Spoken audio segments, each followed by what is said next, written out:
안녕하세요. 만나 뵙게 돼서 반갑습니다. 저는 옆 동네에 살고 있습니다.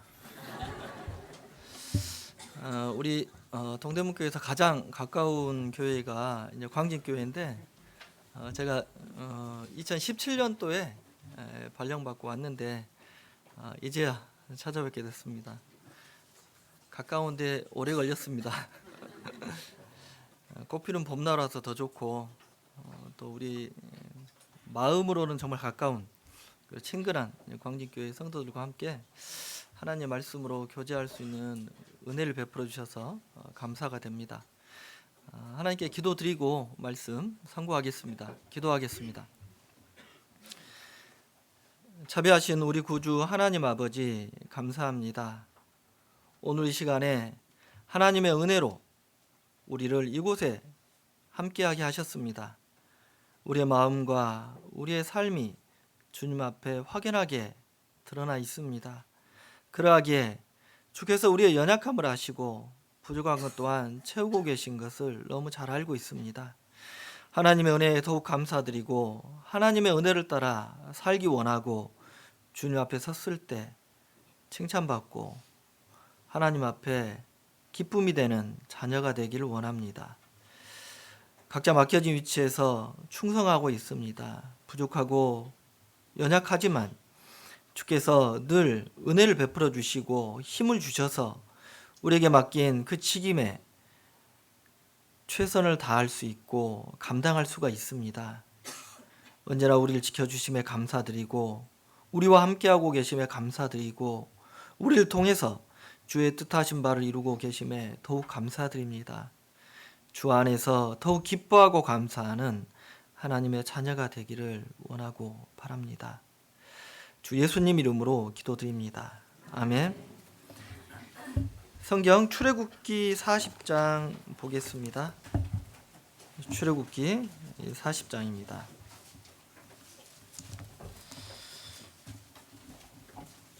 (40장) 34절 말씀.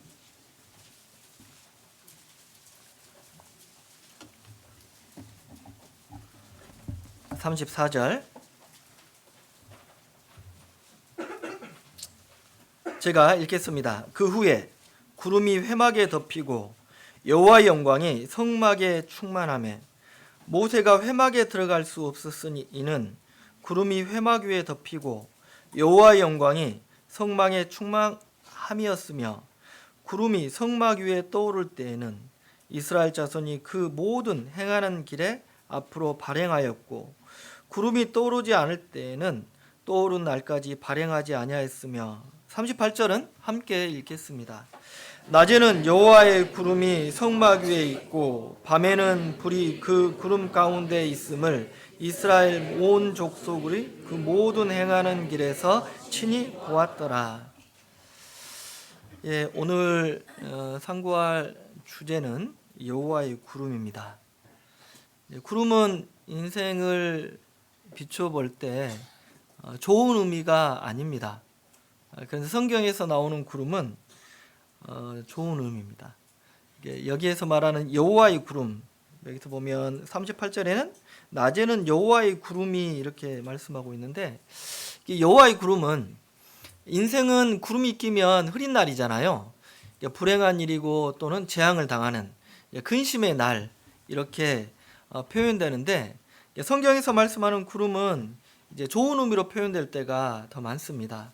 여기서 말씀하신 여호와의 구름은 하나님의 인도하심과 보호하심을 나타낸다라고 할 수가 있고 이제 또 구름을 생각해 보면 이 구름 중에서 엘리야가 봤던 구름 열왕기상 18장에 보면 엘리야가 갈멜산에서 3년 반의 기근 동안에 너무 지쳐있는 상황이었죠. 북이스라엘에. 그런데 이제 거기에서 우상 숭배자들을 다 벌하고 그리고 나서 하나님께 간절히 기도할 때 7번을 계속해서 이제 구름이 뜨는지를 확인을 하는 그 모습이 나옵니다. 그때 이제 멀리 바다에서 이제 손만한 작은 구름이 올라오는 걸 보고 이제 비가 오는 소식, 그런 해갈의 소식을 들으면서 이제 기도 응답을 받는 내용이 나옵니다. 그러니까 이 구름은 이제 우리 같이 이제 비가 많이 내리는 나라에서 구름은 그렇게 좋지 않고 또 비와 이렇게 불평할 수도 있어요. 우리 딸이 그래요. 요즘 비가 너무 자주 온다고 불평하면서 학교를 가는데요. 그런데 건조한 지역, 여기 광야잖아요. 광야에서 구름은 정말 기쁜 소식이 될 수 있습니다. 건조한 지역에서는. 그래서 오늘은 이 여호와의 구름에 대해서 생각을 해보도록 하겠습니다. 하나님 우리 인생에 늘 구름 기둥과 또 구름으로 덮고 계시다라고 하는 겁니다. 이스라엘 40년 광야 생활은 고난의 시간이었죠. 환경은 그것보다 더 극한 환경은 없었을 겁니다. 척박하고 먹을 것도 하나도 없고 생존 불가능한 이 불모지에서 하나님은 그들을 생존케 하셨고 그를 이제 인도하셔서 안전하게 이제 가나안까지 이르게 하셨습니다. 그 모습을 보면 우리 인생하고 너무 닮았다라는 생각을 하게 됩니다. 제가 시띠나무를 묵상하면서 시띠나무가 시띠나무를 물론 직접 본 적은 없지만요. 시띠나무에 대해서 연구하고 찾아보면서 우리 인생하고 너무 닮았다라는 생각을 했어요. 광야에 물이 지어 있는 나무도 아니고 홀로 한 그루 그 척박한 환경을 견디면서 생존하는 나무를 볼 때 구원받기 전에 우리 모습이 아닌가, 나의 모습이 아닌가라는 생각이 들어서 시띠나무를 그 이후에 좋아하게 됐습니다. 꼭 나 같아서 보잘것없고 초라하잖아요. 그런데 어떤 인생들을 보면 정말 백향목같이 화려한 인생들도 있거든요. 그런데 백향목처럼 화려했다면 우리는 다 구원받지 못했을 겁니다. 자기가 정말 광야에서 홀로 처해 있는 그런 시띠나무 같은 그런 불행하고 외롭고 슬픔 가운데 있는 나무였기 때문에 구원을 받았다는 생각이 들어서 이 광야에서 있는 시띠나무를 보면서 교훈을 받았는데 오늘 생각해보면 구름도 하나님이 주시는 그 이후에 이제 광야에서 생존할 수 있게 하고 광야를 슬픔과 고통이 아니라 고난의 행군이 아니라 이제 하나님과 동행하는 행복한 안식이다라는 것을 알게 되었습니다. 이제 출애굽기 40장의 끝에는 이스라엘 민족이 출애굽하는 이후에 광야에서 머무르면서 시내산 앞이죠. 시내산 시내가와에서 머무르면서 하나님이 명령하신 그 성막을 만들게 됩니다. 그 성막을 만드는 기간, 물론 거기에서 이제 시내산에서 모세가 40일 동안 십계명 2대판을 받아가지고 올 때 금송아지를 숭배하면서 하나님 앞에서 범죄한 사건도 나옵니다. 근데 주요 그때 있었던 1년 넘게 있었는데요. 그때 시간 동안에는 거의 성막을 제작하는 기간이었습니다. 그리고 성막이 제작되고 난 다음에 여기에 보면 이 34절에 보면 그 후에 이렇게 기록되어 있죠. 근데 33절 끝에 보면 모세가 이같이 역사를 필하였더라, 완성했다라고 기록하고 난 다음에 그 후에 이렇게 말씀하십니다. 그래서 필하였다라고 하는 것은 성막을 다 제작을 끝마쳤다 이런 의미입니다. 그리고 나서 그 후에 성막이 완성되니 그 후에 회막이 덮였다 이렇게 표현하고 있거든요. 회막에 구름이 덮였다. 그런데 이 시점으로 봤을 때 성경에서 이 구름을 표현하는 게 조금 다릅니다. 이 성막이 완성되기 전에 구름을 구름 기둥으로 표현합니다. 그런데 성막이 완성되고 나서는 주로 기둥으로 표현한 게 아니라 성막을 덮고 있는 이스라엘 민족을 마치 보호하고 있는 듯한 모습. 구름은 인도자의 모습이라면 그 기둥은 인도자의 모습이라면 구름은 그들을 보호하고 있는 모습으로 이해하시면 조금 이해가 더 편합니다. 그 시편 23편에서 이 다윗이 간증한 것처럼 내가 사망의 엄청난 골짜기를 다닐지라도 해를 두려워하지 않을 것은 주께서 나와 함께 하심이라. 주의 지팡이와 막대기가 나를 안위하시나이다. 이 안위하신다라고 하는 게 보호한다라는 의미인데요. 어떻게 보호하냐? 지팡이와 막대기로 그들을 보호하고 인도한다라는 표현입니다. 그러니까 인도자와 보호자라는 의미가 나오는데 마치 구름 기둥은 하나님의 지팡이라는 생각이 들었어요. 하나님께서 그 구름 기둥으로 그들을 인도하고 지시하실 모습, 방향을 정하시는 그 모습을 보고 이스라엘 민족은 그 구름 기둥을 따라간 거죠. 그리고 이제 성막이 완성됐다라고 하는 것은 언약궤가 완성이 됐다라고 하는 거거든요. 성막에서 가장 중요한 것은 언약궤입니다.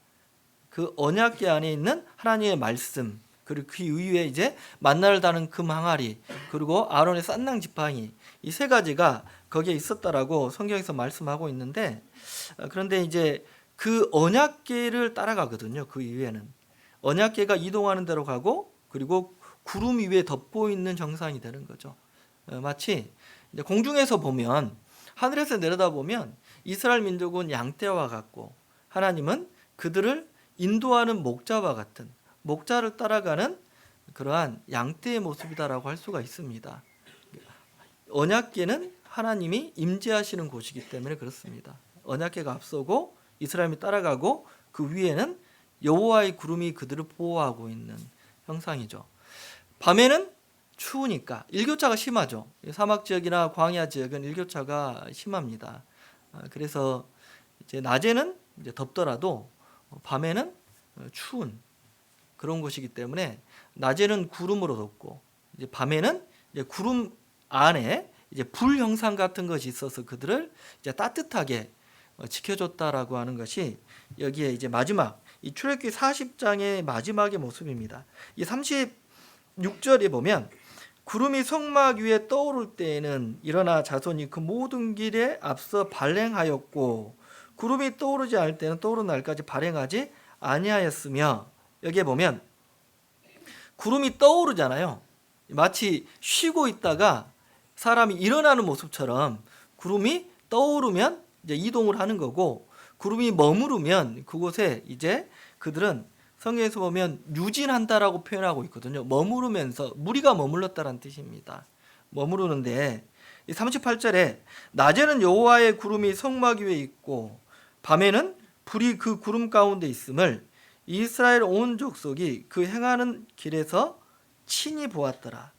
여기서도 알 수 있는 것은 이제 성막 위에 머무르고 있는 구름과 불, 성막을 중심으로 있는 거죠. 이스라엘 민족은 이제 성막을 따라다녔기 때문에 성막에서 멀어지면 안 됩니다. 언약궤에서 멀어지면 안 돼요.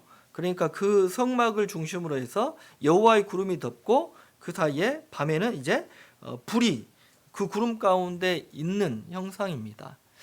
그런데 여기에서 조금 생각해 봐야 될 것은 중간 이후절에 보면 이스라엘 온 족속이 그 모든 행하는 길에서 친히 보았더라.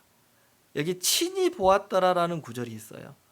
그것은 이스라엘 민족이 사람을 따른 게 아니에요. 모든 사람이, 이 구절은 모든 각인이 직접 봤다 그 말입니다. 사람을 따르는 게 아니라 하나님을 따라가는 모습, 말씀을 따라가는 모습. 물론 이제 그 가운데서 하나님이 직분을 주셔서 하나님의 일을 위해서 맡기신 이제 직임자들이 있는 거죠. 모세는 특별히 이제 그들을 인도하는 그런 대표적인 모습이 있지만은 그들은 엄밀하게 얘기하면 모세를 따르는 것이 아니라 모세를 인도하신 하나님을 따라갔다 그 말이에요. 우리 신앙생활에서 굉장히 유의해서 봐야 될 이 구절입니다. 나는 누구를 따라가고 있느냐? 나의 신앙생활의 인도자는 누구냐? 하나님을 친히 보았더라라고 하는 거죠. 그런데 이렇게 그들은 보호를 받고 이렇게 그들은 이제 특별한 은혜를 경험한 거거든요. 여호와의 구름 기둥이 처음에는 그들을 이제 홍해 바다까지 인도했고 바다를 건너서 시내 광야까지 인도했습니다. 시내산까지 광야 인도했죠. 그러고 나서 성막이 완성된 다음에 여호와의 구름이 그들을 덮고 그들을 언약궤가 인도했는데 그 모든 과정에서 단 한 번도 하나님은 그들을 떠나지 않았어요. 그리고 그들은 하나님의 보호를 40년 동안 하루도 빠지 않고 경험을 했다 그 말입니다. 우리 신앙생활도 너무 이들을 보호하시는 하나님의 은혜와 같습니다. 너무 똑같아요. 구원받은 순간 우리에게는 하나님이 오시죠. 성령 하나님께서 오십니다. 그리고 성령 하나님께서 우리를 보호하고 은혜를 베푸시고 가르치신다라는 것을 보혜사 성령, 이렇게 용어 정리를 해서 성경에서는 우리에게 알려주고 계십니다. 하나님 우리를 지키시는 분입니다. 하나님 우리를 은혜를 베푸시는 분이고 하나님 우리를 가르치시는 분이죠. 그런 보혜사 성령의 모습이 여기에 여호와의 구름으로 나타났고, 이것은 우리가 똑같이 경험하고 있는 거다라고 하는 거죠. 그런데 환경은 어떻습니까? 광야죠. 광야를 바라보면 불평하고 불만하고, 그리고 때로는 거절하고 거역하는 모습. 우린 육신에 있기 때문에 항상 성령 충만합니까? 항상 성령 충만하신 분 계십니까? 가르쳐 주세요. 항상 성령 충만해야 되는데 그게 완전한 자의 모습이잖아요. 그런데 우리는 연약한 측면이 있기 때문에 항상 성령 충만한 것보다도 성령 충만할 때가 있는 거죠. 그런데 성령 충만하든 또는 불평하든 아니면 때로는 절망할 때도 있어요. 실족할 때도 있고, 그런다 할지라도 하나님은 항상 나를 지켰다라고 하는 겁니다. 그리고 하나님은 인도하신 거죠.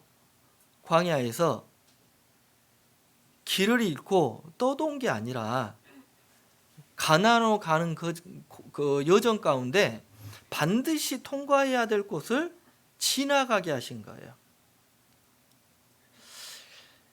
이 구절과 관련된 이제 하나님께서 여호와의 구름으로 그들을 보호하고 인도하신 모습을 보면 여기는 출발이고요.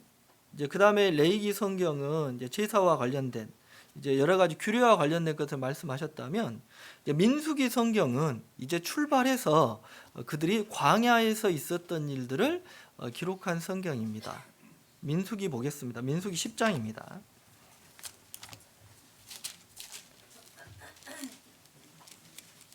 민수기 10장 23절 말씀입니다. 민수기 10장 23절, 33절입니다. 죄송합니다. 33절 말씀 제가 읽겠습니다. 그들이 여호와의 산에서 떠나 3일길을 행할 때 여호와의 언약궤가 그 3일길에 앞서 행하며 그들의 쉴 곳을 찾았고, 그들이 행진할 때 낮에는 여호와의 구름이 그 위를 덮였었더라. 여기에 보면 그들이 여호와의 산에서 떠났죠. 여기가 바로 신의 산을 떠난 겁니다. 신의 광야를 떠난 거죠.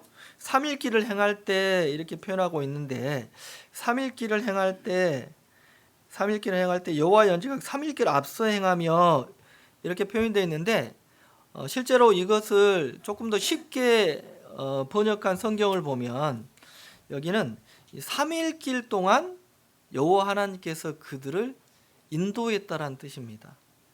자칫 오해하면 3일길 앞서서 가고 3일길 뒤에 갔다 이렇게 오해할 수도 있거든요. 3일길 앞서 가면 따라갈 수가 없어요. 너무 멀어서. 이 구절은 이제 3일길 동안 함께 하면서 그들을 지키는 모습, 즉 하나님이 그들을 인도하고 보호하는 모습을 이렇게 표현하고 있습니다. 그런데 이 구절에서 앞서 행하신 하나님을 말씀하시죠. 3일길 앞서 행했다. 이게 3일길 동안 앞서 행했다 그 말이에요. 3일길을 먼저 앞서간 게 아니라 3일 동안 앞서 행했다 이 말씀을 하고 있는데, 3일길 동안 앞서 행하면서 했던 게 뭡니까? 쉴 곳을 찾은 거예요. 이 구절을 보면서 너무 은혜가 됐습니다. 내가 신앙생활 하는 것이 나는 봉사하고 전도하고 때로는 그 일 때문에 너무 지쳐서 이제 쉬고 싶고 뒤로 물러나고 싶고 또 손을 놓고 싶을 때가 많았는데 오해했다라는 거죠. 하나님은 우리를 부르실 때 수고하고 무거운 짐진 자들아 다 내게 오라, 내가 너희를 부려먹겠다가 아니죠. 내가 너희를 쉬게 하리라. 쉬게 하리라.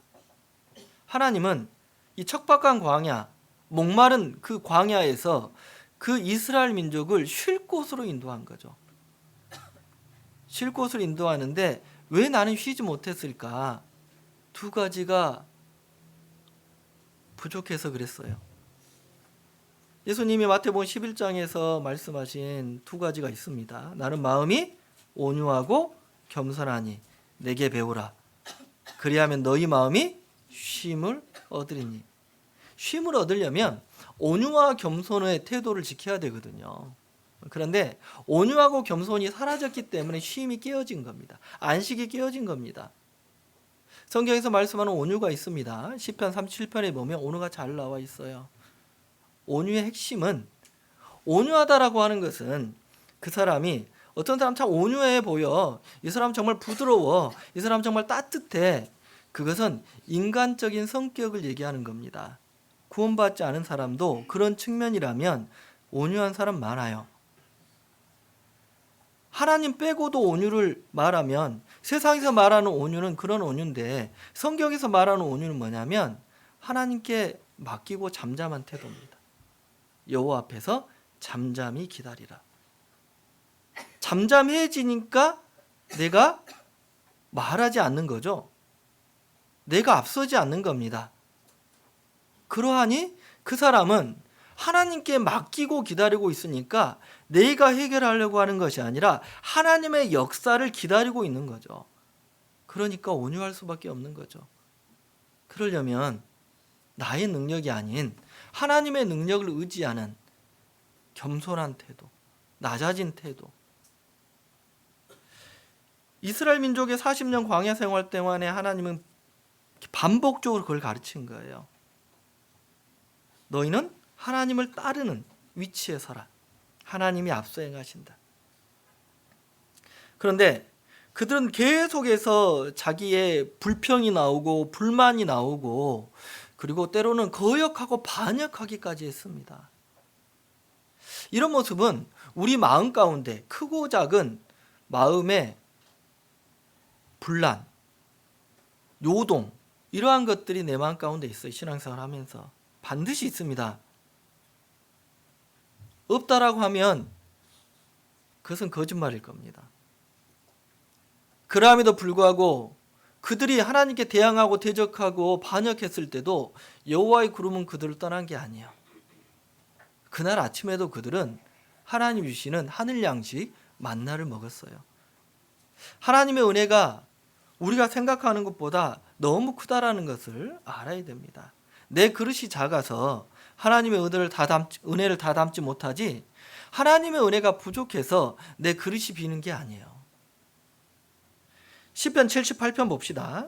그들의 불평을 봅시다. 시편 78편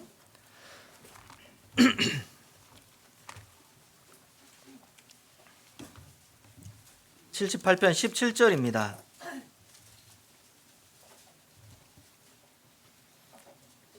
(78편 17절) 말씀. 저희는 계속하여 하나님께 범죄하여 황야에서 지존자를 배반하였도다. 그 앞에 보면 계속해서 하나님이 그들에게 베푸신 은혜를 말씀하고 있어요. 여기에 12절부터 보면 옛적에 하나님이 애굽 땅 소환들에서 기이한 일을 저희 열조의 목전에 행하였으되 저가 바다를 갈라 물을 무더기같이 서게 하시고 저희로 친하게 하셨으며 낮에는 구름으로 온 밤에는 화강으로 인도하셨으며 광야에서 반석을 쪼개시고 깊은 수원에서 나는 것 같이 저에게 물을 흡족히 마시우셨으며 또 반석에서 시내를 내사 물이 강같이 흐르게 하셨으나 이렇게 큰 은혜를 베푸셨음에도 불구하고 저희는 계속하여 하나님께 범죄하여 황야에서 지존자를 배반하였도다. 그들은 하나님을 계속 배반했다. 그리고 그때 하나님은 40절 보세요.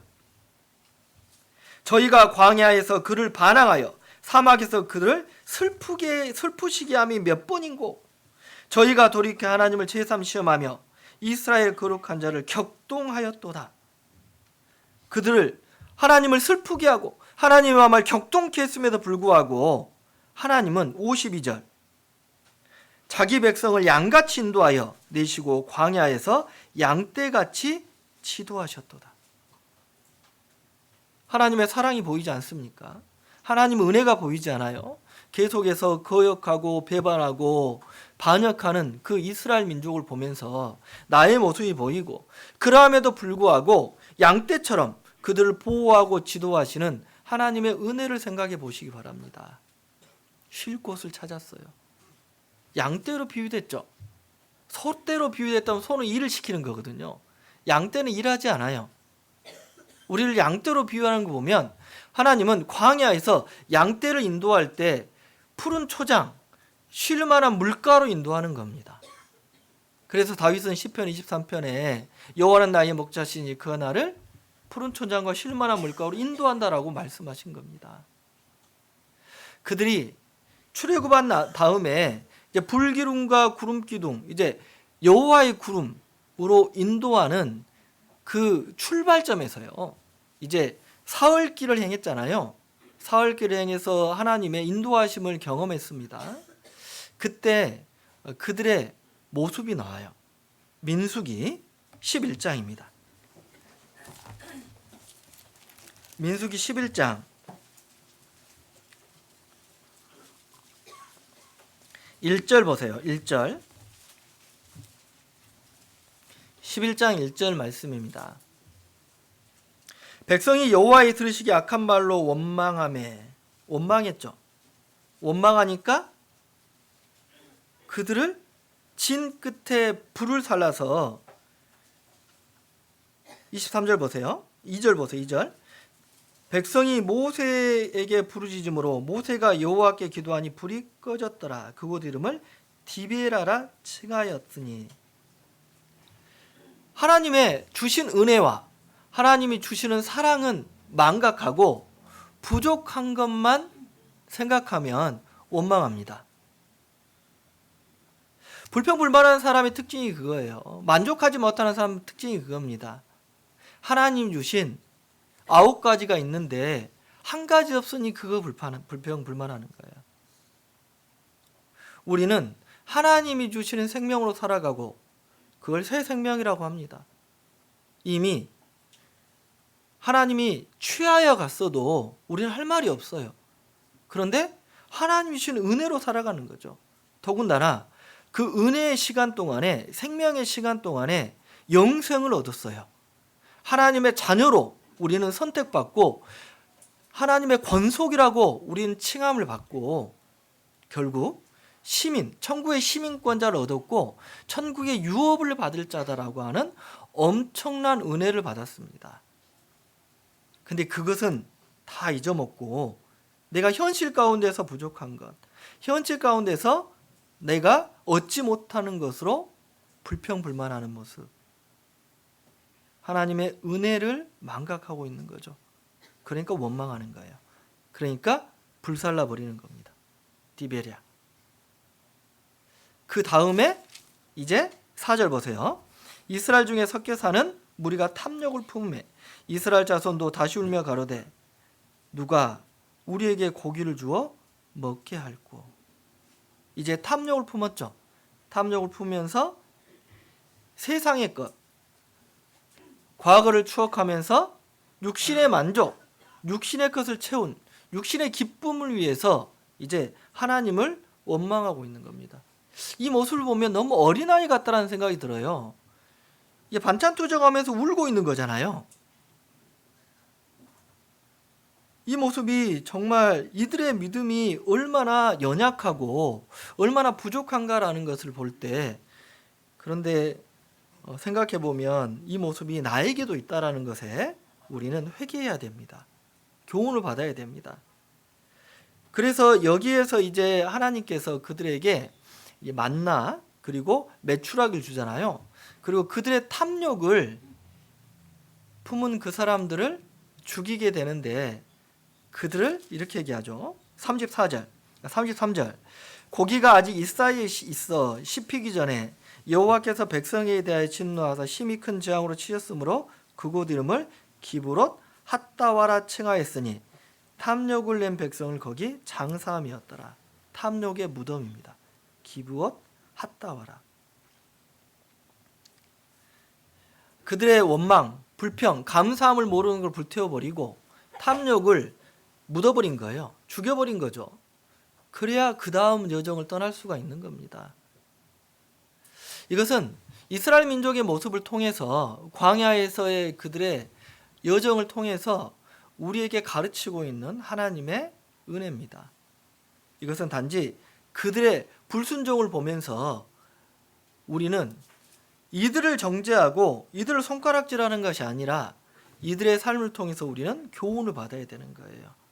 우리가 신앙 성장할 때 반드시 디베라도 있고 기브롯 핫다와도 있습니다. 오늘도 있을 수 있어요. 나의 탐욕은 너무 커서 항상 장사 지내야 돼요.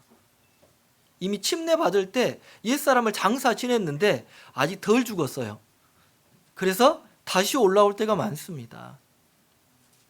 그리고 그 이후에 12명의 정탐꾼을 보냈어요. 12명의 정탐꾼을 보냈는데 그 땅을 악평합니다.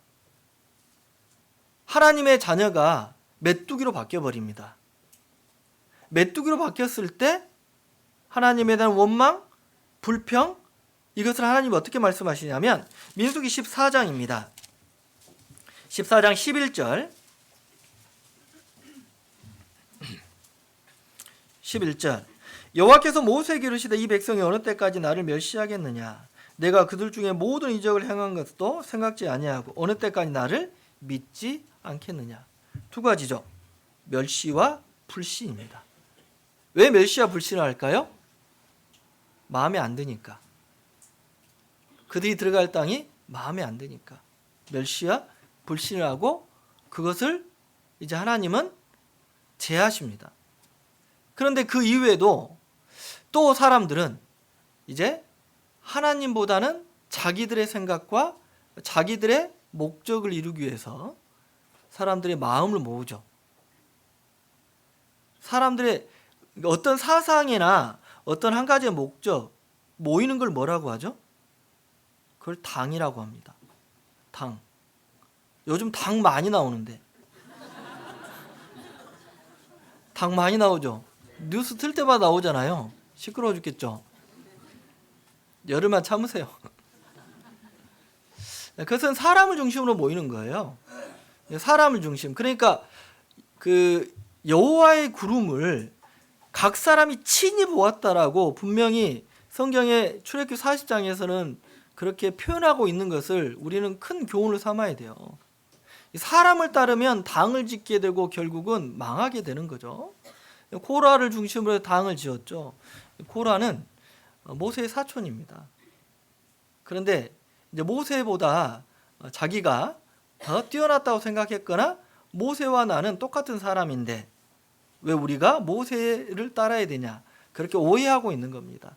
그래서 자기를 높이고 자기 주장을 하고 그 사람들 중심으로 모였을 때 당이 되는 거고 하나님께서는 그 당을 짓는 사람들을 다 죽여버리죠. 땅으로 들어가게 삼켜버리게 만듭니다. 정말 무서운 모습이죠. 내가 보는 눈앞에서 갑자기 땅이 갈라지면서 사람이 매몰됐다 생각해 보세요. 그것도 수백 명이. 그것처럼 끔찍한 광경이 있겠습니까? 그걸 본 이스라엘 민족은 엄청난 충격을 받게 되는 겁니다. 그걸 깨닫게 되는 거죠. 우리가 누굴 따라서 여기를 왔느냐? 우리가 누구의 약속으로 이곳에 왔느냐? 우리가 어디를 향하고 있느냐? 그들이 광야 한가운데 서 있는 그 목적을 알게 될 겁니다. 민수기 성경을 보면 굉장히 교훈이 되는 거죠. 정신을 차리게 되는 거예요. 불순종하고 불신하고 탐욕에 빠지고 그리고 자기 생각을 주장하는 모습은 우리의 삶 가운데도 있습니다. 이 민수기 성경을 보면서 배워야 되는 것은 겸손입니다. 또 온유입니다. 그래야 안식으로 인도하시는 하나님을 만나게 됩니다. 쉴 곳을 찾았다.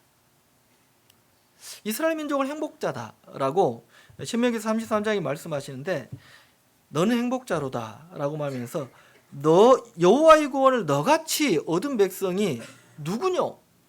그 다음 구절에 그는 너를 돕는 방패시오 너의 영광의 칼이다 이렇게 표현하고 있어요. 여호와 하나님은 너를 돕는 방패다. 보호자라고 하는 거죠. 너의 영광의 칼이다. 하나님은 우리에게도 돕는 방패가 되고 우리에게도 영광이 되시는 분입니다. 그러하기 때문에 이 여호와의 구름이 항상 덮여 있다라고 하는 것은 우리의 삶 가운데도 항상 여호와의 구름을 인식하고 살아야 되는 거예요. 인생의 구름은 재앙입니다. 그러나 여호와의 구름은 은혜입니다. 그러하기 때문에 우리는 여호와의 구름, 은혜 안에 머무르고 있다는 걸 알 때 그 사람은 범사에 감사하게 되는 거예요. 항상 기뻐하게 되는 겁니다. 데살로니가서 5장에서 말씀하시는 거죠. 항상 기뻐하라, 쉬지 말고 기도하라, 범사에 감사하라. 그 다음 구절이 뭡니까? 이는 그리스도 예수 안에서 너희를 향하신 하나님의 뜻이니라. 그 말씀 처음에 읽을 때 너무 부담이 됐어요. 나는 기쁘지 않은데 항상.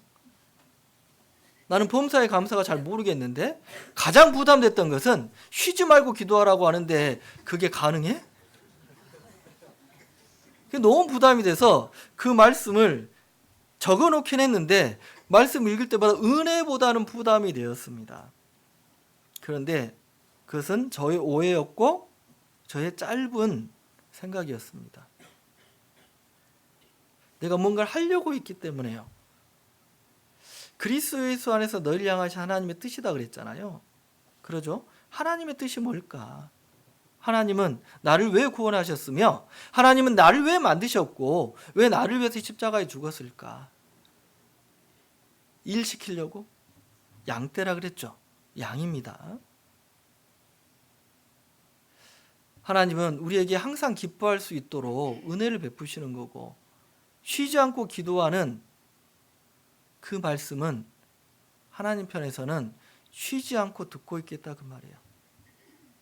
근데 우리는 내가 필요할 때만 찾잖아요. 그래서 생각해 보세요. 내가 필요할 때만 찾고 언제 찾을지 몰라요. 그럼 어떻게 해야 됩니까? 항상 대기하고 계신 하나님, 항상 듣고 계신 하나님, 항상 보고 계신 하나님. 여러분 기도할 때 그 생각해 보셨어요? 나는 내 필요에 따라서 내 상황에 따라서 내가 불시 하나님을 찾거든요. 누군가 나에게 그때 전화한다 생각해 보세요. 새벽에 전화했어. 전화 받아요? 꺼요? 왜 이 시간에 전화한 거야? 근데 여러분 새벽에 일어나서 기도할 때 있어요? 없어요? 있잖아요. 하나님을 생각해 보십시오. 그 말씀은 무거운 짐이 아니라 무한한 은혜입니다. 여호와의 구름이 마치 그와 같은 겁니다. 이스라엘 민족은 우리도 그렇지만요. 하나님의 은혜를 받았는데요. 하나님의 은혜가 얼마나 큰지 그 감사함을 더 알아가는 거예요. 결국 그 익숙해져 버린 여호와의 구름, 항상 구름이 떠 있으면 그게 일상이 돼버리는 거죠. 풍경이 돼버리는 거예요. 무려 40년 동안 있었기 때문에.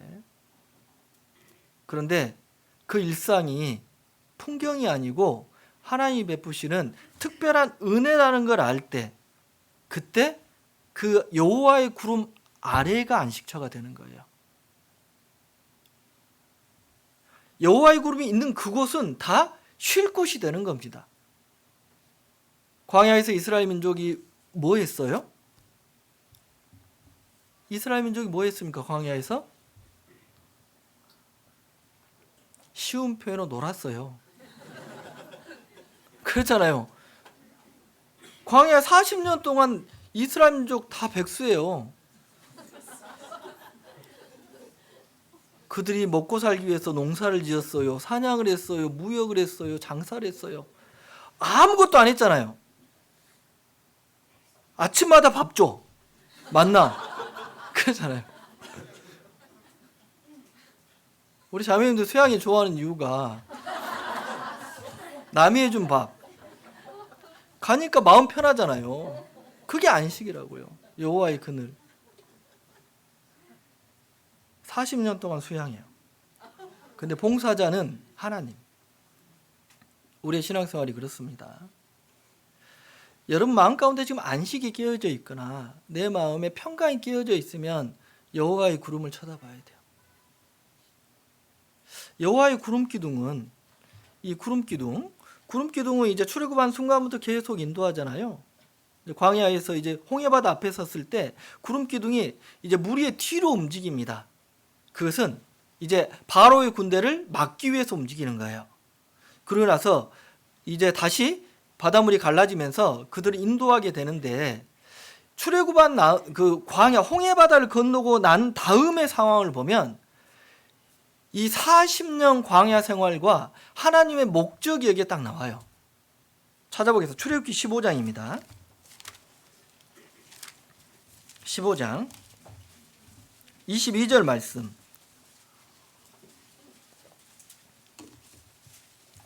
(15장 22절) 모세가 홍해에서 이스라엘 인도함에 그들이 나와서 수르 광야로 들어가서 거기서 사흘길을 행하였으나 물을 얻지 못하고 마라에 이르렀더니 그곳 물이 써서 마시지 못하겠으므로 그 이름을 마라라 하였더라. 백성이 모세를 대하여 원망하여 가로되 우리가 무엇을 마실까 하매 모세가 여호와께 부르짖었더니 여호와께서 그에게 한 나무를 지시하시니 그가 물에 던지매 물이 달아졌더라.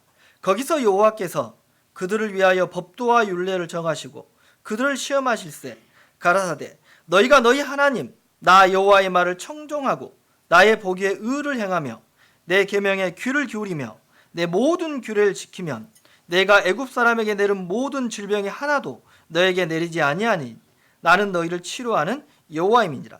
그들이 엘림에 이르니 거기 물샘 12과 종려 70주가 있는지라. 거기서 그들이 그 물 곁에 장막을 치니라. 여기 12절에 보면 그들이 이제 홍해바다를 건너고 나서 14장에는 홍해바다가 갈라지고 그 바다를 건너는 이적이 나타나요. 그리고 15장 1절부터 쭉 보면 여기에는 이제 그 하나님의 은혜에 감사하는 찬양, 이런 노래가 나오고, 그 직후에 이제 22절에부터 처음 만나는 광야가 수르 광야. 그런데 사흘 동안 물이 없어요. 그리고 마침 물을 만났는데 마라의 물을 만난 거죠. 하나님이 그 물을 이제 단물로 바꿔주는 거고, 그리고 그걸 통과한 이후에 엘림을 만나요. 엘림을 만나니까 그곳에 70종려, 이 종려나무는 우리가 쉽게 찾아볼 수 있는 용어로 바꾸면 대추야자입니다. 대추야자 열매는 굉장히 당도가 높고 맛있어요. 대추야자 70그루가 있었던 거죠. 대추야자나무 작은 나무가 아니라 큰 나무예요. 그리고 12샘이 있었다라고 하고 거기에 이제 장막을 펼친 거죠. 거기서 쉰 겁니다. 이것을 볼 때 이 40년 광야 생활과 그 안에서 누려야 될 하나님 은혜와 그 안식, 여기에 다 포함되어 있다는 것을 알 수가 있어요. 이것은 40년 광야 생활에 이제 요약해 놓은 겁니다. 너희들이 앞으로 어떤 마음으로 하나님을 따라야 되고 너희에게 하나님이 주시려고 하는 결국이 무엇인지 여기서 말씀하고 있어요. 수르 광야, 수르라고 한 뜻은 벽이란 뜻이에요.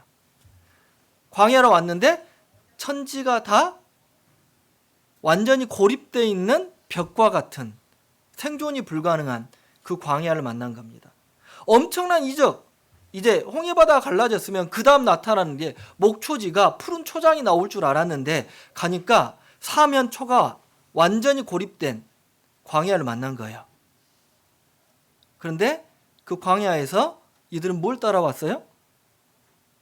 여호와의 구름 기둥을 따라왔고, 구름 기둥은 지금도 그들을 덮고 있습니다. 환경을 보고 사방팔방을 봐도 막혀있는 벽과 같은, 그게 우리 인생이잖아요. 구원받고 나니 병이 낫던가요? 구원받고 나니 형편이 풀렸어요? 구원받고 나니까 가난한 사람이 갑자기 부자가 됐습니까? 아니죠. 여전히 아프고 여전히 슬픔 가운데 인생이 있고 여전히 궁핍합니다. 달라진 게 있어요. 하나님이 계셔요. 여전히 벽과 같은 수르 광야를 만났어요. 여전히 목마릅니다. 그때 하나님께 구해야 됩니다. 그런데 하나님께 구하지 않잖아요. 만났는데 마라를 만났습니다. 쓴물이죠. 쓴물, 쓰다라는 것도 있지만 고생이란 뜻도 있어요. 여전히 고생길이에요. 40년 광야 생활 이제 시작되는 시점에서 애굽에서 노예 생활하다가 이들은 엑소도스 한 거잖아요. 탈출한 겁니다. 노예에서 자유인이 되었어요. 형편이 풀릴 줄 알고 그리고 고생도 끝날 줄 알았는데 똑같이 고생하고 있는 거죠. 하나님께서 똑같이 너희 인생은 하나님 없으면, 하나님을 바라보지 않으면 이 말하다 여전히 고생이고 여전히 쓰고 여전히 인생 가운데 행복은 없다. 그것은 가짜다 라는 것을 알려주는 겁니다. 서서 먹지 못하고 만족을 못하는 겁니다. 그랬을 때 하나님께서 그들을 단물로 바꿔주죠. 쓴 것을 단 걸로 바꿔주죠. 우리의 슬픔을 기쁨으로 바꿔줬잖아요. 사망을 생명으로 바꿔주셨죠. 그런 인생이었는데, 마라와 같은 인생이었는데 단물로 바꿔주신 겁니다. 기쁨으로 바꿔주신 거죠.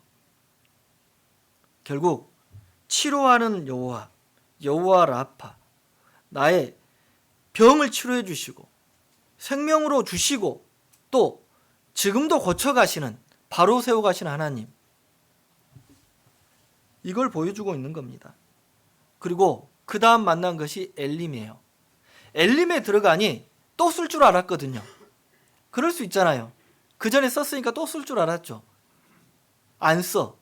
그리고 대추야자, 이 종려나무가 너무 달콤한 거예요. 너무 기쁜 거죠.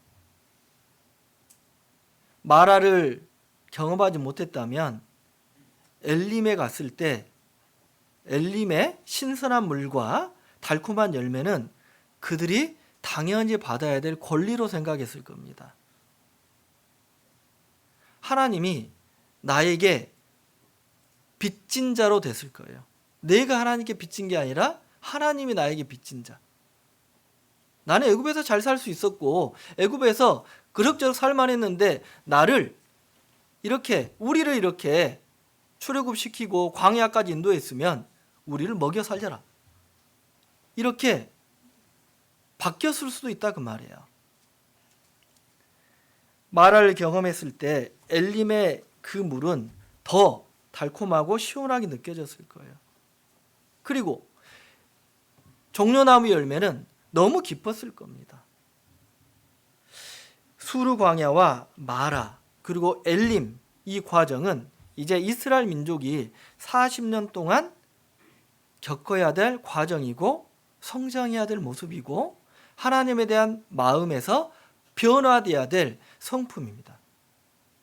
우리 인생도 마찬가지입니다. 여러분 지금 어디에 서 있는지 생각해 보세요.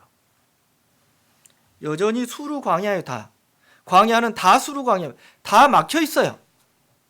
유일한 해법은 여호와의 구름을 보는 겁니다.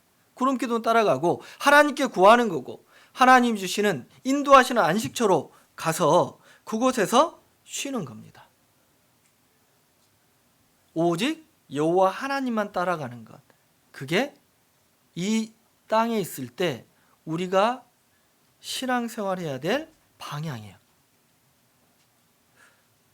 그렇게 하나님을 따라가다 보면 비록 척박한 환경이라 할지라도 우리는 그늘 아래에 있는 거고 은혜의 그늘 아래에 있는 거고 하나님의 따뜻한 사랑의 온기를 품고 있고 하나님이 주시는 것을 만족하는 그러한 삶이라는 거죠. 그들이 그 이후에 이제 하나님이 인도하는 대로 가는 모습이 나오는데요. 민수기 9장입니다. 민수기 9장 살펴보겠습니다. 9장 15절.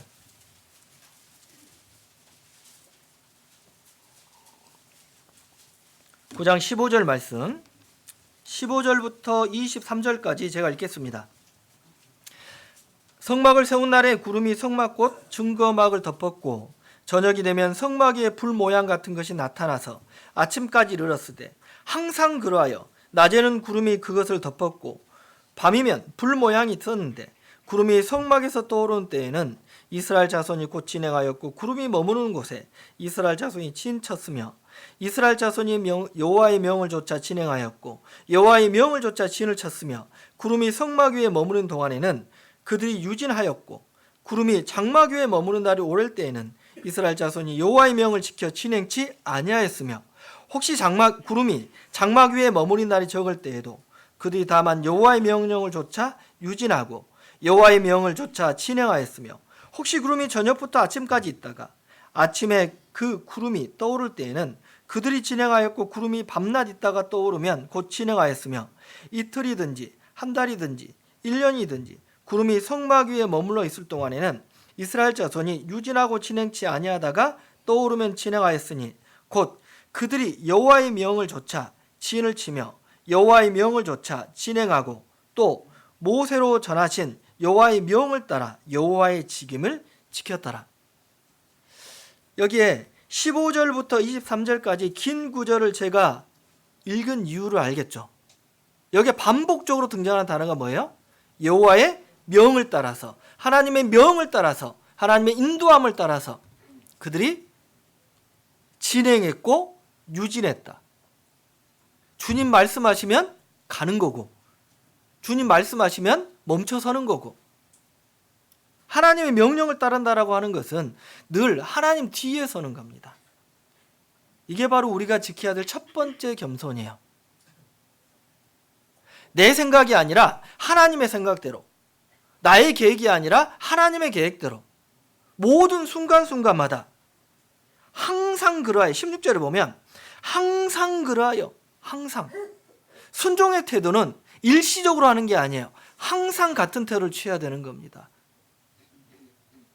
전도할 때 항상 유의해야 될 것은 뭐냐면 전도의 대상자를 내가 정하면 안 돼요. 전도 집회가 계획되어 있고 벌써 빠르면 한 달 전부터 계속 기도 부탁하면서 우리가 함께 기도합시다 이렇게 하잖아요. 그러면 첫 번째 기도해야 될 명단이 있습니다. 전도해야 될 대상자를 적죠. 적는데 비워놓는 칸이 있어야 돼. 반드시. 하나님은 누굴 전도하길 원합니까? 모르는 사람을 만날 수도 있어요. 이제 새로운 인연이 시작될 수도 있는 겁니다. 그런 사람을 만나게 해주십시오. 전도의 문을 열어주십시오. 이 기도가 첫 번째 돼야 되는 거예요. 그래야만 나를 통해서 하나님이 일하는 거지, 내가 전도한 사람을 하나님의 능력으로 인도하는 게 아니에요. 하나님이 원하는 사람이 있는 거죠. 사도행전에 그런 모습이 잘 나오고 있지 않습니까? 빌립 집사 전도할 때 성령의 인도함으로 광야로 가잖아요. 자기 계획이 아니에요. 하나님의 계획입니다. 그래서 에티오피아 내시를 만나게 되는 거고, 바울 사도도 그렇습니다. 1차 선교 출발할 때부터 성령의 지시하심으로 그 두 사람을, 바울과 바나바를 임명을 하고 안수해서 보내는 거예요. 2차 선교 때도 나타나지 않습니까? 1차 선교지를 돌아보려고 했는데 꿈의 환상 중에 마게도냐 사람이 나와서 건너와서 우리를 도우라 라는 그 환상을 본 다음에 바울 사도는 성령의 뜻을 거기에서 알고 선교의 방향을 바꾸게 되는 거예요. 엄밀하게 얘기하면 내 소원, 내 계획, 하나님의 기쁘신 뜻을 위해서 우리로 소원을 두고 행하게 하신다, 이렇게 말씀하십니다. 하나님의 뜻이 나의 기쁨이 되고 그것이 소원이 돼야 되는 거예요. 앞뒤가 바뀌면 안 된다 그 말이에요. 여기서도 말씀하신 것처럼 23절 보면 곧 그들이 여호와의 명을 조차 진을 치며 여호와의 명을 조차 진행하고 또 모세로 전하신 여호와의 명을 따라 여호와의 직임을 지켰더라. 여기에 반복되는 게 여호와의 명, 여호와의 명, 여호와의 명, 여호와의 명을 따라서 이동했고, 여호와의 명을 따라서 그곳에서 머물렀고, 여호와의 명을 따라서 여호와의 직임을 지켰다라고 하는 것은 하나님께서 그들에게 맡겨진 봉사의 직분을 얘기하는 겁니다. 그들은 하나님을 따라서 그 코스를 정하시는 하나님을 따라왔고, 그 과정에서 자기에게 맡겨진 직분에 최선을 다한 거예요. 길을 인도하신 분은 하나님이고 그 길을 정하신 분도 하나님입니다. 세상 사람들은 지혜자의 길, 세상 사람들이 말한 지혜자의 길과 그리스도인이 말한 지혜자의 길은 달라야 돼요. 절대 같으면 안 됩니다. 세상 사람들이 말한 지혜자의 길은 빠른 길이에요. 지름길입니다. 빨리 가야 돼. 그러니까 내비게이션도 빨리 가야 돼. 우회해서 가고 목적지에 빨리 가. 인생 출세하는 것도 마찬가지입니다. 탄탄대로 엘리트 고수 빨리 가. 많이 벌어야 돼. 이게 바로 세상 사람이 말하는 지혜로운 길이에요. 그런데 하나님은 어떤 길을 얘기할까요? 성경은 빠른 길을 얘기 안 합니다. 비읍자를 하나 빼면 돼요. 바른 길로 가라 그래. 바른 길. 하나님은 바른 길로 인도하신다 이렇게 말씀하시는데 시편 107편 보겠습니다. 시편 107편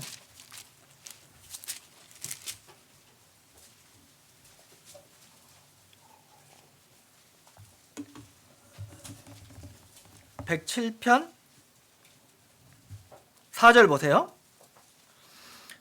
저희가 광야 사막길에서 방황하며 거할 성을 찾지 못하고 줄이고 목마름으로 그 영혼이 속에서 피곤하였도다.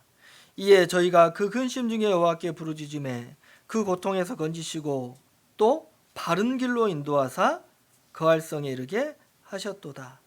여기에 두 길이 나오죠. 첫 번째는 사막길입니다. 이게 광야길이죠. 우리 인생길을 얘기하는 거예요. 그런데 그 인생길 가운데서 그 광야를 빨리 벗어나는 길이 아니에요. 목적지로 빨리 가는 길이 아니고 바른 길로 인도하신다라고 말씀하십니다. 이 바른 길이 출애굽기 13장을 보면 명확하게 나와요. 찾아보겠습니다. 출애굽기 13장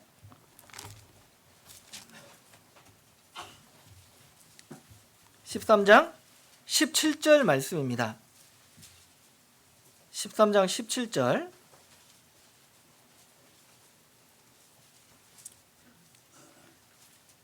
17절 바로가 백성을 보낸 후에 블레셋 사람의 땅의 길은 가까울지라도 하나님이 그들을 그 길로 인도하지 아니하셨으니 이는 하나님이 말씀하시기를 이 백성이 전쟁을 보면 뉘우쳐 애굽으로 돌아갈까 하셨습니다. 하나님은 빠른 길로 인도한 게 아니라 바른 길로 인도하셨다라는 거예요. 여기서 보면 그들을 이제 가까운 길, 이 지름길로 인도한 게 아니에요. 이 애굽과 이스라엘, 이 지중해 연안의 지도를 보면 가장 빠른 길은 이 해안길을 따라가는 길입니다. 그게 최단거리예요. 그런데 정반대의 길로 갔죠. 아주 돌아가는, 멀리 돌아가는 이제 홍해바다까지 앞에 가서 이제 그 넓은 광야 40년 동안 느리게 갔죠. 3일이면 갈 길을 40년 동안 돌아서 간 거예요. 빨리 도착하면 분명히 여기서 말씀하시죠. 전쟁을 보면 뉘우쳐 애굽으로 돌아갈까. 아직 준비가 안 된 거죠. 아직 그릇이 안 된 겁니다. 하나님이 주시는 은혜를 받을 준비가 안 된 겁니다. 하나님은 우리의 그릇을 넓히고 있어요. 우리의 믿음을 크게 하고 있습니다. 하나님은 더 많은 걸 채워주기 위해서 바른 길로 인도하고 계시는 거예요. 믿음은 이론이 아니고 믿음은 다짐도 아니에요. 믿음은 여호와 하나님을 더 많이 의지하는 겁니다. 더 많이 바라보는 거예요. 누가 그럴까요? 경험한 사람이 그렇습니다. 체험한 사람. 40년간의 그들은 하나님의 보호와 인도 체험했죠. 40년 동안 여호와의 구름은 그들을 인도했고 40년 동안 그들은 여호와의 구름을 보고 있었습니다. 결국 하나님을 의지하는 오직 의인은 믿음으로 말미암아 살리라. 믿음으로 살아가는 방법을 배운 거죠. 그러나 세상 사람들은 어떻습니까? 전도서 9장 보겠습니다. 전도서 9장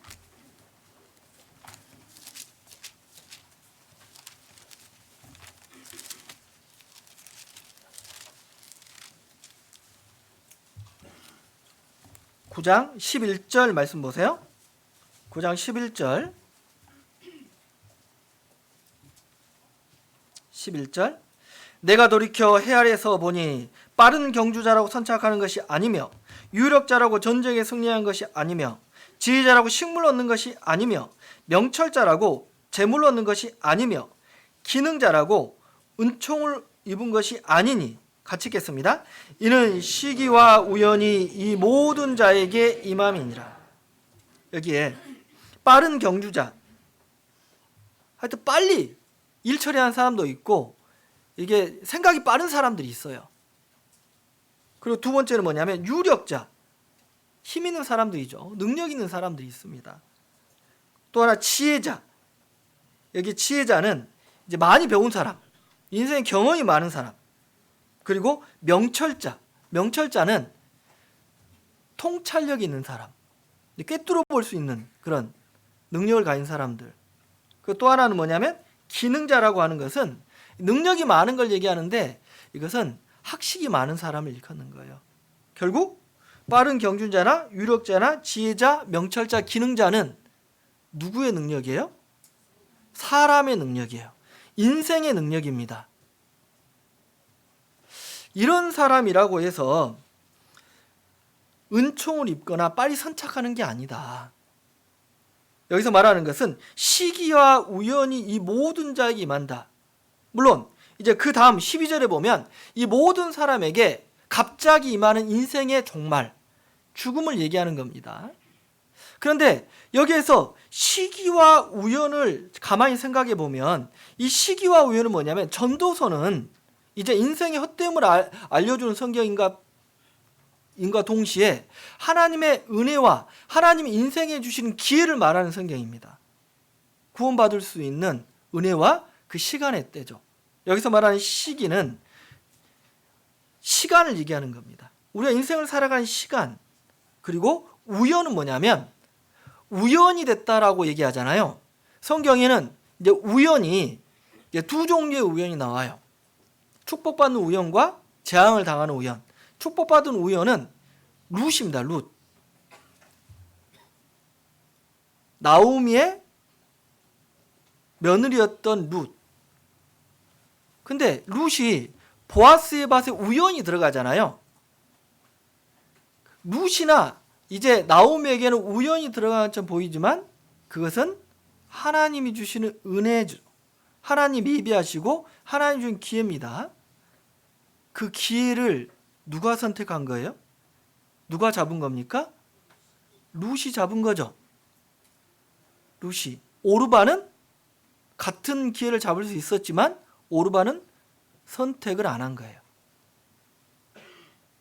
축복을 받을 수 있는 기회, 인생 가운데서 구원받을 수 있는, 하나님 붙을 수 있는 기회는 누구에나 공평합니다. 반대로 하나님이 그 많은 기회를 줬지만 결국에는 우연처럼 보지만 필연적인 죽음이 있거든요. 그게 바로 아합입니다. 아합이 전쟁에 나갔을 때 왕의 복장도 아니고 그냥 일반 군사의 복장으로 갔어요. 그런데 우연히 한 사람이 활을 쐈는데 그 솔깃에 맞아서 그가 죽었죠. 우연은 하나님이 주시는 기회예요. 그리스도인에게는 우연이 없습니다. 철저한 하나님의 인도하심과 하나님의 은혜와 보호입니다. 홍해바다를 만난 것이 우연이에요? 아니죠. 시내산 앞에 간 것이 우연입니까? 그 길도 모르는 광야에서 갔는데 봉사 문고리 잡듯이 시내산 앞에 도착했어요? 하나님이 인도하신 거잖아. 불기둥과 구름기둥으로. 우리 인생도 이렇게 하나님 주시는 은혜가 있는데 결국 느리더라도 손해보는 것 같더라도 그것은 느린 게 아니에요. 꽃이 일찍 피는 꽃이 있고 늦게 피는 꽃이 있잖아요.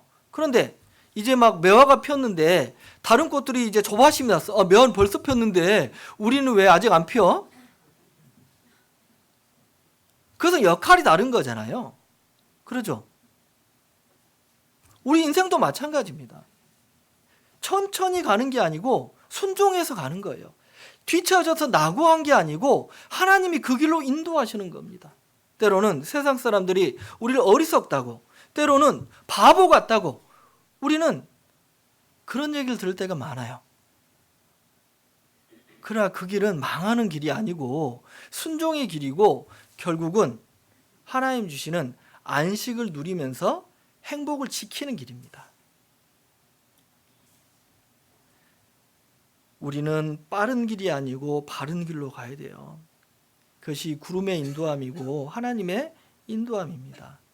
그리고 하나님이 머무르는 곳에 내가 머물고 하나님이 가라고 하는 곳에 내가 가고 가는 곳곳마다 하나님이 주시는 은혜를 경험하는 거예요. 주를 두려워하는 자를 위하여 쌓아두신 은혜, 곧 인생 앞에서 죽게 피하는 자를 위하여 쌓아두신 은혜가 어찌 큰지요. 쌓아뒀다고, 은혜를 여기에 쌓아뒀는데 이쪽으로 인도하고 있어요. 그런데 내 마음대로 가면 그 은혜를 만나지 못한다라고 하는 겁니다. 순종하는 길이 가장 은혜와 축복을 받는 길이다 라고 하는 겁니다. 그리고 또 하나 생각해 볼 것은 하나님이 그들을 앞서 행했죠. 그 장막 칠 곳을 찾으시고 신명기 1장에 보면 그렇게 말씀하십니다. 이제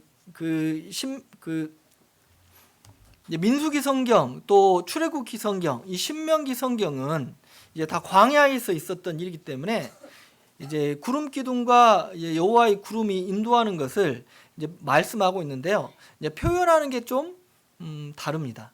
신명기 1장으로 가봅시다. 신명기 1장.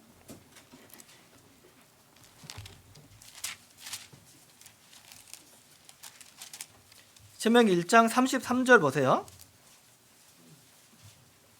1장 33절. 그는 너희 앞서 행하시며 장막 칠 곳을 찾으시고 밤에는 불로 낮에는 구름으로 너희 행할 길을 지시하신 자니라. 장막 칠 곳을 찾았죠. 이 장막 칠 곳이 쉴 곳을 찾았다라고 하는 의미고, 그리고 너희 행할 길을 지시했다. 하나님이 주신, 그들에게 주신 은혜를 얘기하고 있는 거잖아요. 그들을 인도하고 보호했다라고 하면서 이제 30절 31절에서는 조금 더 구체적으로 말씀하십니다. 3절 보세요. 너희 앞서 행하시는 너희 하나님 여호와께서 애굽에서 너희를 위하여 너희 목전에서 모든 일을 행하신 것 같이 이제도 너희를 위하여 싸울 것이며 광야에서도 너희가 당하였거니와 사람이 자기 아들을 아는 같이 너희 하나님 여호와께서 너희 행로 중에 너희를 아느사 이곳까지 이르게 하셨느니라. 하나님이 앞서 싸우셨다. 광야에서 너희가 싸운 것이 아니라 하나님 싸우셨다. 그리고 너희는 하나님께서 안고 있었다. 하나님의 품에 있었다. 이 표현은 우리가 이해할 수 있는 하나님의 사랑과 은혜에 대한, 보호에 대한 적절한 표현입니다. 아이를 이제 신생아, 좀 태어난 지 얼마 안 된 아이를 데리고 외출할 때 어떻게 되죠? 여름에도 꽁꽁 싸. 그러잖아요. 그래서 오히려 땀띠가 나서 겨울에도 땀띠가 나더라고. 그것은 사랑이잖아요. 그러죠. 하나님은 그렇게 하셨다 그 말이에요. 땀띠가 날 정도로 이 사랑하신 하나님, 장막 칠 곳을 찾으신 하나님, 앞서 행하신 하나님, 앞서 싸우셨다라고 이렇게 말씀하시잖아요. 이 40년 동안 앞서 행하시고 앞서 싸우신 하나님, 이제 가나안에서 눈으로 보여주십니다. 가나안에 들어가서 눈으로 보여주시는데, 앞서 행하신 하나님, 또 앞서 먼저 가서 기다리고 계신 하나님의 모습을 보여주는데 여리고성 앞에서 나타나요. 여호수아 5장으로 가보겠습니다.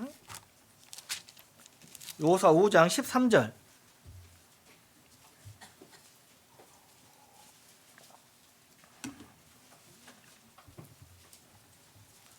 (5장 13절) 말씀.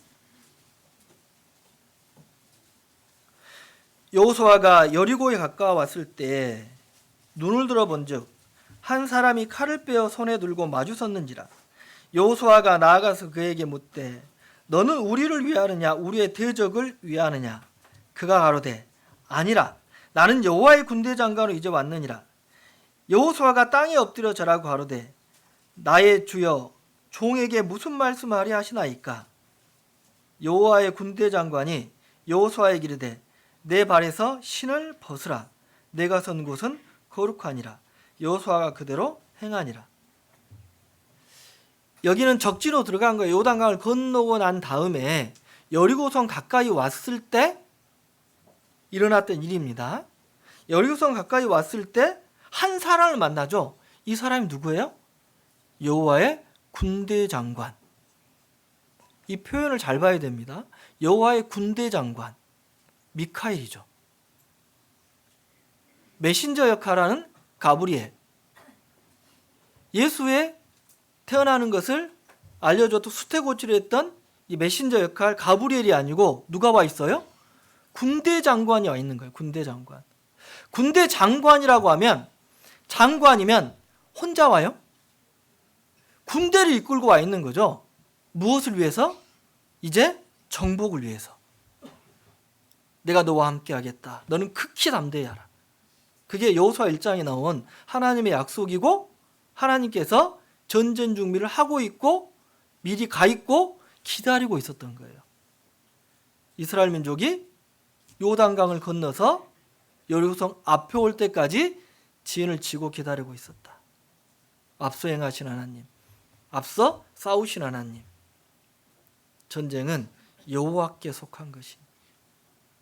우리의 전쟁도 그렇습니다.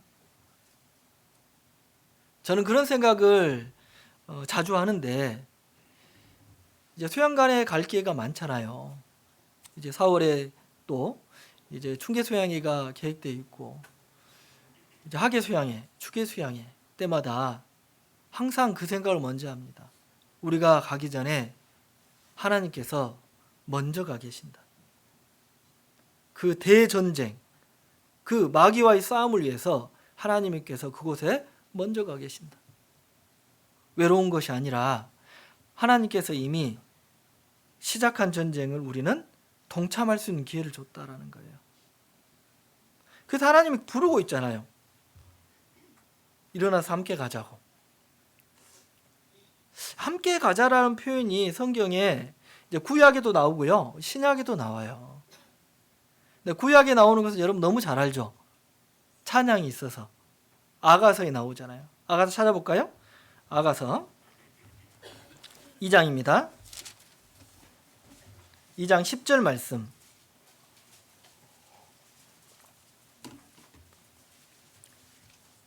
2장 10절 제가 읽어보겠습니다.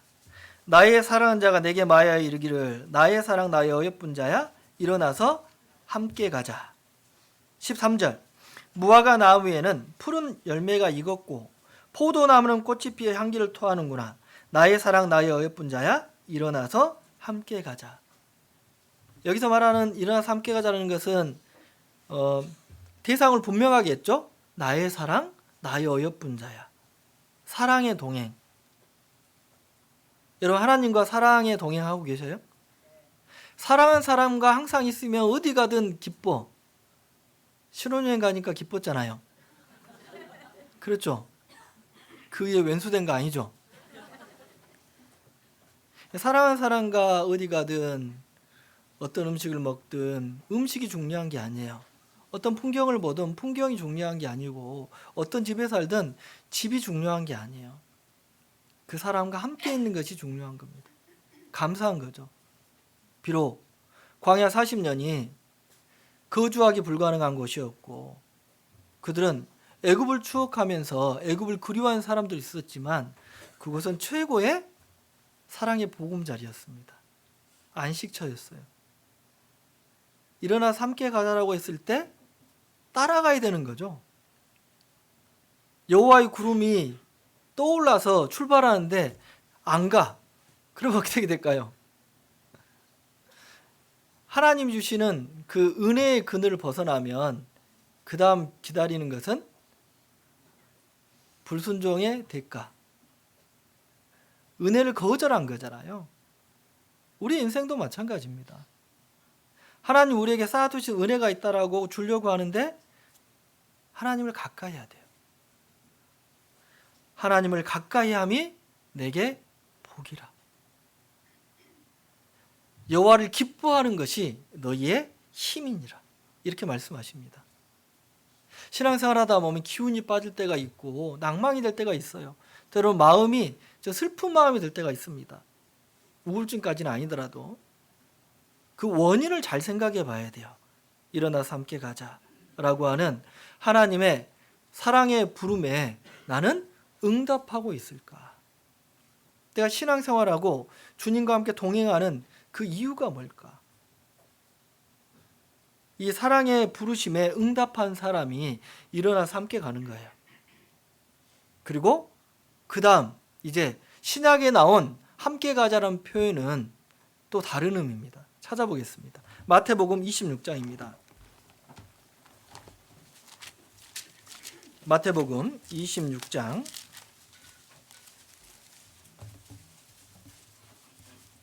45절.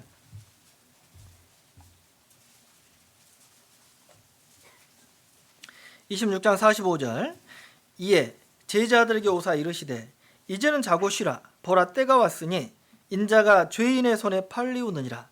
일어나라. 함께 가자. 보라 나를 파는 자가 가까이 왔느니라. 이 장면은 예수님이 잡혀가기 직전에 겟세마네 동산에서 땀방울이 핏방울이 될 때까지 간절히 기도하는 3번을 기도하고 난 다음에 이제 기도를 끝마치고 나서 자고 있는 제자들에게 일어나라 함께 가자라고 하는 거죠. 이 동행은 뭐예요? 아가서에서 나오는 동행은 사랑의 동행입니다. 이 동행은 동역이에요. 동역. 예수 그리스도의 십자가, 그 고난에 동참하는 그 부르심입니다. 첫 번째는 사랑에 감동이 돼야 되고 감동된 사람이 하나님께 헌신할 수가 있는 겁니다. 둘 다 필요한 것은 하나님의 부르심에 응답하고 하나님과 가까이 하는 동행을 말하고 있습니다. 이 동행을 말하면서 반복적으로 주시는 은혜가 있어요. 그게 바로 하나님이 우리를 만족케 하시고 생존케 하시는, 먹이고 입히고 그리고 늘 하나님의 말씀으로 채우는 겁니다. 이스라엘 민족이 항상 만족했다라고 성경 말씀하시거든요. 신명기 4장에서는 오직 너희 하나님 여호와께 붙어 떠나지 않은 너희는 오늘까지 다 생존하였느니라 이렇게 말씀하시거든요. 생존하지 못한 죽은 사람들이 많았죠. 불순종한 사람들. 그런데 붙어 떠나지 않은 너희는 오늘까지 다 생존했는데 살아 있었다는 거죠. 그리고 갈렙은 이제 정복하고 그 헤브론을 요구하면서 이 산지를 내게 주소서 하면서 그때 여호수아 앞에서 이렇게 얘기합니다. 하나님께서 나를 생존케 하셨나이다. 자기 의지로 산 게 아니에요. 하나님이 살려주신 거죠. 우리 신앙생활하면서 우리 육신이 사는 것뿐만 아니라 내가 하나님 앞에 마음이 살고 내 영혼이 살고 하나님과 함께 정말 성장하는 믿음이 되려면 여호와 하나님께서 주시는 하늘 양식으로 만족하고 하늘 양식으로 힘을 얻어야 되는 겁니다. 시편 105편입니다.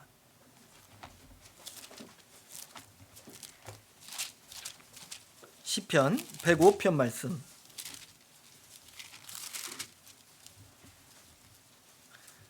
배고편 35절. 배고편 35절. 저희 땅의 모든 채소를 먹으며 그 밭의 열매를 먹었도다. 여호와께서 또 저희 땅의 모든 장자를 치시니 곧 저희 모든 기적의 시작이로다. 그들을 인도하여 은금을 가지고 나오게 하시니 그 지파 중에 약한 자가 하나도 없었도다. 그들의 떠날 때 애굽이 각 기뻐하였으니 저희가 그들을 두려워함이로다. 여호와께서 구름을 펴사 덮기를 삼으시고 밤에 불로 밝히셨으며 그들이 구한즉 메추라기를 오게 하시며 또 하늘 양식으로 그들을 만족케 하셨도다. 여기에 35절과 40절 보면요, 35절에서는 애굽에서 그들은 채소와 밭의 열매, 즉 땅의 소산으로 배불렀고 40절에서는 하늘 양식으로 배불렀다 그 말이에요. 완전히 다릅니다. 우리가 구원받기 전에는 땅의 소산으로 만족하는 거예요. 그러나 여기에 이제 40절 보면 하늘 양식으로 만족해 하셨다. 이 만족해 하셨다라는 뜻이 배부르게 먹었다, 포식했다 그 말이에요. 그런데 하늘 양식으로 만족하지 못한 사람들이 땅의 양식을 그리워하고 땅의 소산을 그리워하면서 즉 불만족의 상태, 그 상태가 탐욕을 품는 상태입니다. 땅에 있는 것을 먹고 살죠. 그러나 만나는 땅의 음식이 아니에요. 하늘 양식이라고 했죠. 하늘에서 내린 거예요. 땅의 열매가 아니에요. 이스라엘 민족은 땅의 열매를 먹고 40년 동안 산 게 아니라 하늘에서 주신 그 양식을 먹었다 그 말이에요. 이것은 우리에게 비유죠. 하나님의 말씀으로 우리는 늘 만족하는 상태, 배부른 상태, 충만한 상태, 이 상태가 유지됐을 때 우리는 하나님 앞에서 온전하게 신앙생활을 할 수가 있습니다. 육신의 만족이 아니라 하나님의 것으로 만족하는 상태. 지족하는 마음이 있으면 경건이 큰 이익이 되느니라 라고 말씀하셨습니다. 무엇로 인해 만족하느냐? 여호와의 구름이 우리를 덮고 있고 하나님이 우리를 고난의 땅에서 안식의 땅으로 인도하고 있습니다. 그리고 그 과정에서 광야와 같은 이제 벽과 같은 고립 무언가 같은 상태에 있지만은 그곳에 하나님이 계시고 여호와의 구름 기둥과 불 기둥, 여호와의 은혜의 구름이 우리를 덮고 있어요. 그리고 늘 그 구름에서 하늘 양식 만나가 내려서 우리를 만족해 하고 있습니다. 그것을 누리는 상태가 안식의 상태, 쉬는 상태고 하나님은 쉴 곳을 찾아서 우리를 인도하셨어요. 구름이 머무는 곳에 머물렀고 구름이 이동하면 이동했고 머무를 때나 이동할 때나 은혜의 구름, 여호와의 구름은 그들을 덮었기 때문에 그들은 늘 하나님의 보호를 받는 안식의 상태였습니다. 그리고 전쟁을 한다 해도 우리가 때론 전도 집회를 한다 해도 먼저 가 계신 하나님, 먼저 여호와의 군대를 보내서 그 전쟁 준비를 하고 여리고성을 점령할 때 생각해 보세요. 그들은 칼을 들지 않았습니다. 그들은 언약궤만 따라다녔어요. 하나님이 칼을 들었죠. 그리고 그들을 멸했습니다. 이것은 우리에게 신앙생활에서 굉장히 중요한 것을 가르치고 있습니다.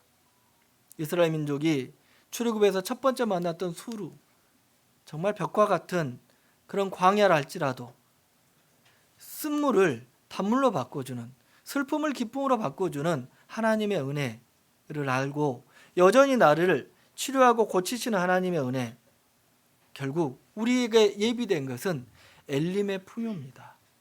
그곳에서 영원히 안식하는 하나님의 은혜와 기쁨이 기다리고 있습니다.